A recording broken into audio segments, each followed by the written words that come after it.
Amigos, buenas noches. Estamos aquí nuevamente. Vamos a dar inicio a este mensaje de la iglesia en Filadelfia. Es el sexto mensaje de 7 mensajes a 7 iglesias. Sabes que estamos estudiando todo el libro de Apocalipsis. Estamos centrados ahorita en este momento en lo que es el capítulo 2 y 3 a través de estos mensajes a las iglesias, que son mensajes muy importantes, como ya te lo he dicho en repetidas ocasiones a lo largo de toda esta serie de mensajes. El mensaje a las iglesias tiene varias aplicaciones. Hay una aplicación histórica, lo que ocurrió con cada iglesia, la comisión que el Señor Jesús le hizo a Juan para que llevara este mensaje literal a cada iglesia en su contexto histórico. Aproximadamente 95, 100 años después de Jesús, Juan tenía esta comisión de ir a cada una de estas iglesias. Hay también una interpretación universal. Este mensaje ha sido vivo, válido para todas las iglesias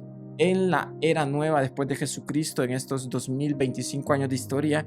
Y también hay una aplicación personal. Podemos aplicar cada uno de estos mensajes a nuestras vidas personal. Y también hay una aplicación escatológica, porque creemos que este mensaje va a seguir vivo para la iglesia al fin de los tiempos, y del mensaje de la iglesia primitiva, de los primeros creyentes, de los primeros cristianos, podemos aprender muchas cosas. Entonces hoy vamos a leer la iglesia en Filadelfia. Ve conmigo ahí al libro de Apocalipsis, capítulo 3, desde el versículo 7 en adelante. Dice la palabra del Señor: escribe al ángel de la iglesia en Filadelfia. Esto dice el santo, el verdadero, el que tiene la llave de David, el que abre y ninguno cierra, y cierra y ninguno abre. Ok, Jesucristo se está presentando como el verdadero, como el santo, y voy a hablarte un poquito en este momento sobre esta presentación que el Señor hace a esta iglesia. Tú sabes que cada presentación que el Señor hacía a cada iglesia era una solución a la problemática o las circunstancias que cada iglesia podía estar viviendo. El santo es un título aplicado a Dios. Sabemos que Jehová, Dios, es santo, nuestro Padre es santo, pero Jesucristo también está haciendo notar su divinidad a través de tener este título. Él se está presentando como el santo, como el Kadosh, como el que es 3 veces santo, y Jesús muestra toda su divinidad como Jesús Dios. Él es el verdadero. Eso nos invita a tener total confianza en Él. Podemos confiar plenamente en sus palabras, en quién es Él, en quién es Él como Dios, en quién es Él con sus promesas. Jesús no falla, Jesús no miente.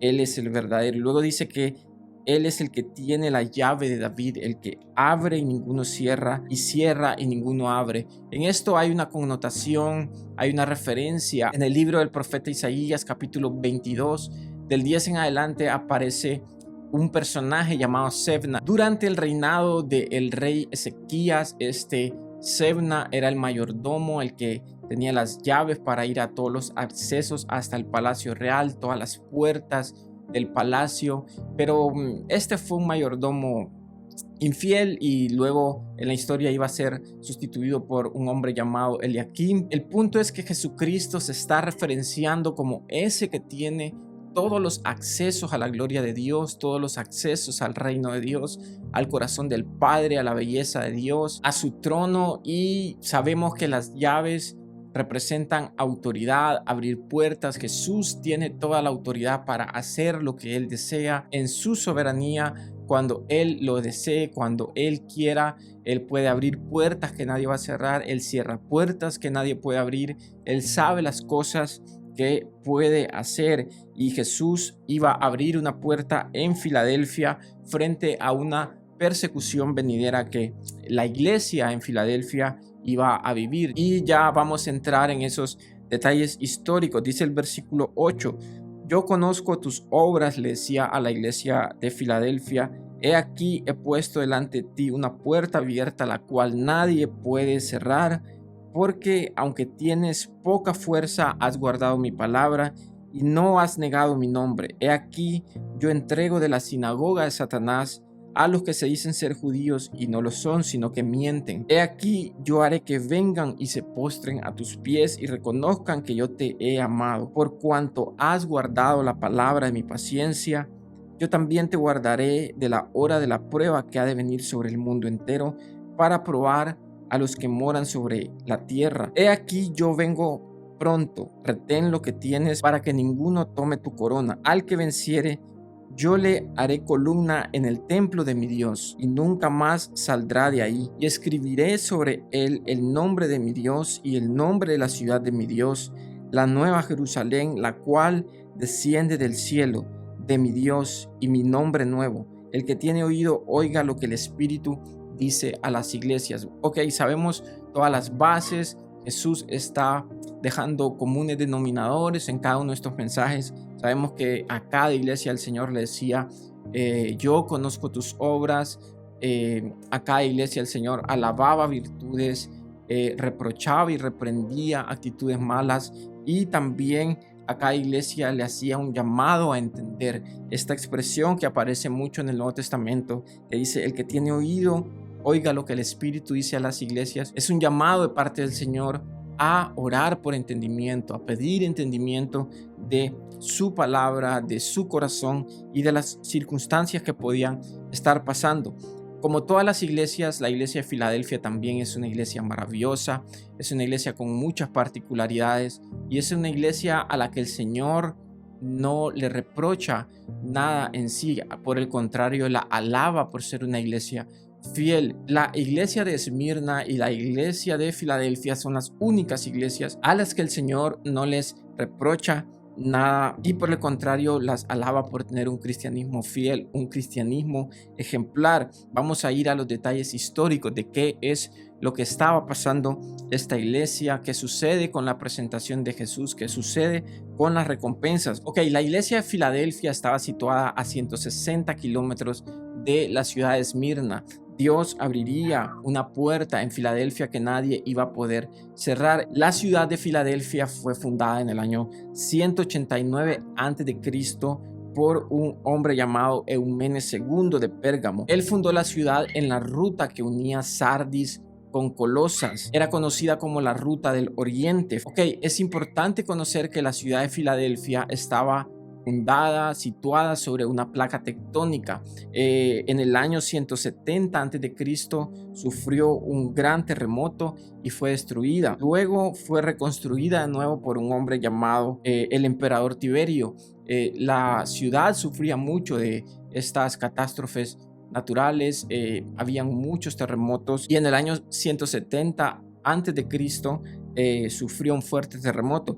La ciudad tuvo históricamente tres nombres. El primero fue Filadelfia, que significa el que ama a su hermano, en honor a su hermano Átalo II.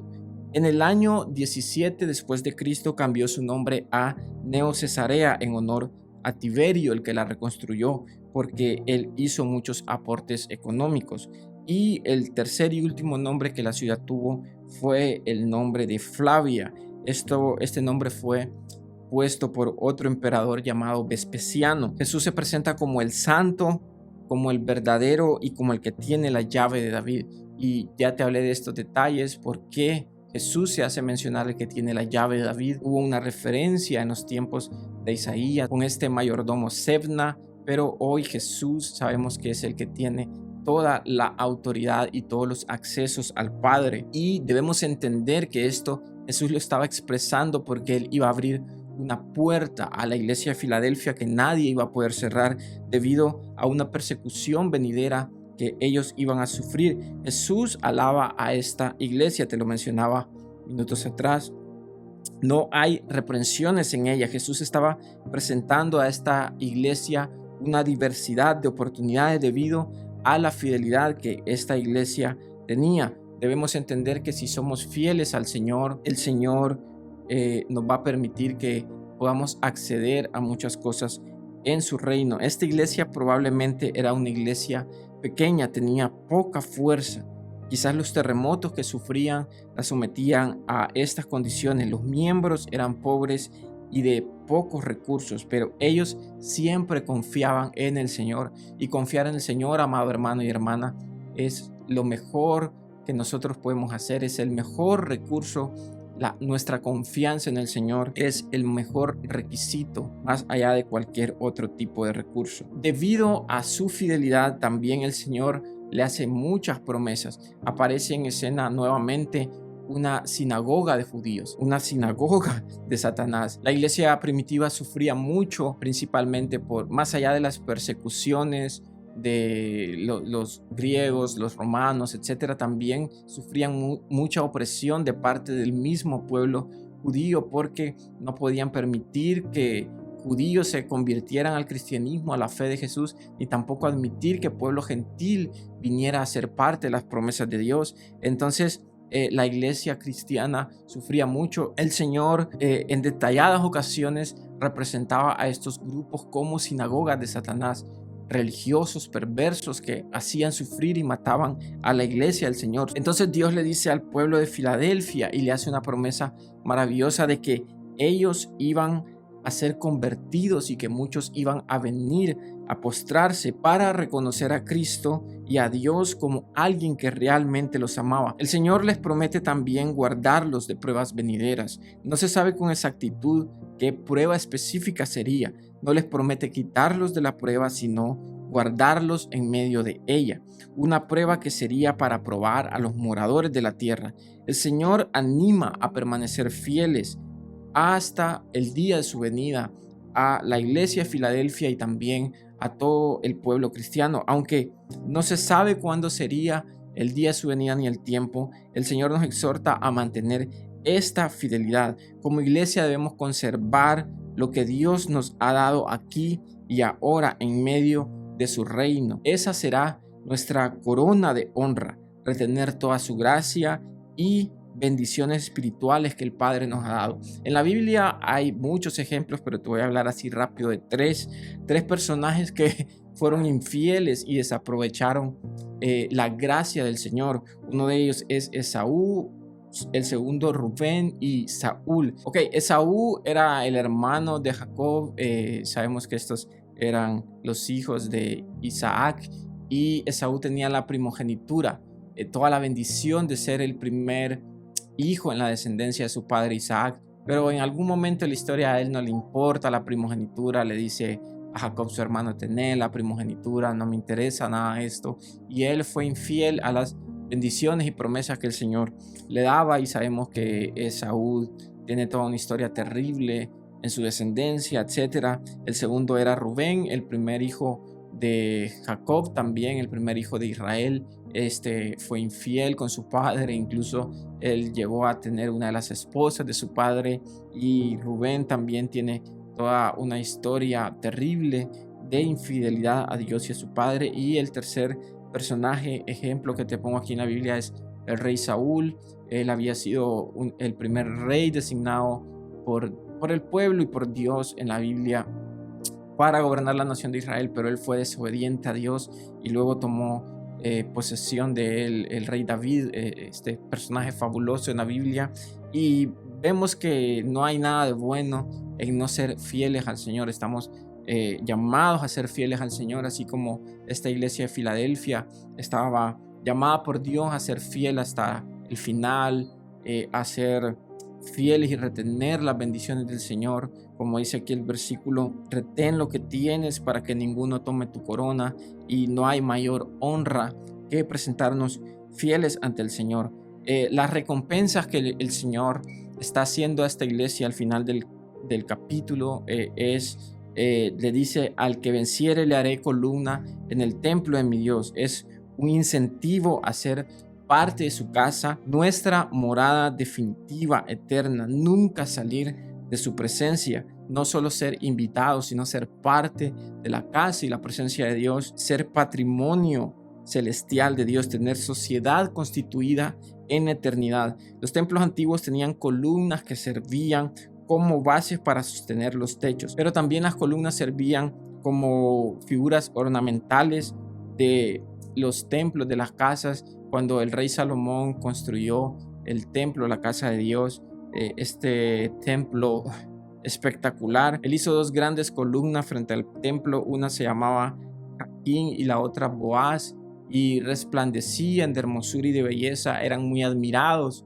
eran muy admiradas estas bases, estas estructuras por toda la gente, y eran columnas de bronce muy altas, y encima de ellas habían unos capiteles bellamente adornados, que era muy hermoso contemplarlos, emanaban belleza. En 1 Timoteo 3:15, Pablo le dice a Timoteo que debería conducirse de una manera ejemplar de vivir. La iglesia, en su comportamiento de buen testimonio, es columna y baluarte de la verdad a través de la belleza que esto produce. Habla también de la firmeza que tenemos que tener en su reino. Para finalizar, Dios iba a poner su nombre sobre los creyentes fieles. Podrían ver la belleza de Dios en nosotros. Imagínate eso, que la gente puede ver a Dios a través de nosotros cuando somos fieles. La gente verá algo de Dios en nosotros por toda la eternidad. Un nombre nuevo, una personalidad nueva que se produce en Cristo. Entonces, esta iglesia en Filadelfia también es muy fabulosa, es muy asombroso ver, conocer, saber lo que esta iglesia vivía. Era una iglesia fiel, era una iglesia a la que el Señor no le reprocha nada.